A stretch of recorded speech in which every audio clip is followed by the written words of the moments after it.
Step one of the virtual design process is going to be the as-built. Now, typically we would come to your home and measure your space exhaustively and input that into our design software to get started on the design concepts.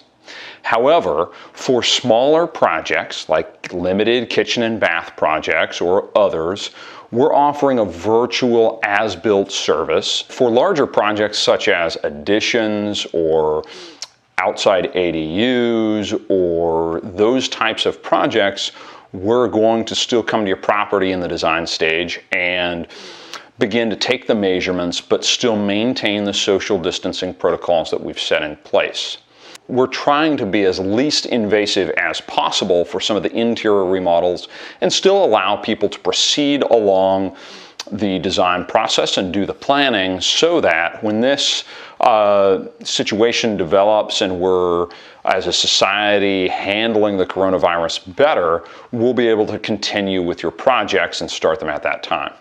So what we're going to be doing during the as-built, the virtual as-built, is we're going to be working with you over a video call to get the measurements we need to get you started in the process. Now, don't sweat this too much. We're not ordering cabinets from your measurements that you're taking at this point. We're just doing the design concepts. So if you're not familiar how we measure a window or measure the walls necessarily and you're off by 1/4 of an inch or something, that's okay at this stage. Prior to doing that work and prior to submitting permit generally, we'll come in and do a much more detailed measurement check. What we're looking at here is allowing you to proceed in the design process while being massively uninvasive in terms of anyone at your house. So you're going to get a checklist from our design staff and they're going to walk you through what you need to do. Step one, you need to find a tape measure. Have a tape measure and a cell phone camera.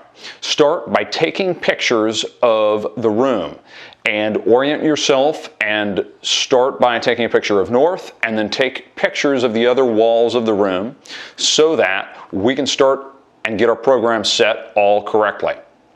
Then we're going to hop on a video call and we're going to start asking you to give us measurements and we're going to input this in. For a small bathroom, this could take half an hour to an hour. For an intense, larger kitchen, this could take a couple of hours. But if you take some photos and follow the checklist, that'll speed things up. You'll start by photographing the space and sending us those measurements. Then you're going to measure the ceiling height. Then you'll measure and locate all walls, doors, and windows. Then you'll locate the fixtures. Then you'll locate all the cabinets and countertops. And then you'll locate and take a picture of all the trim. Thank you very much for watching. We're looking forward to getting started.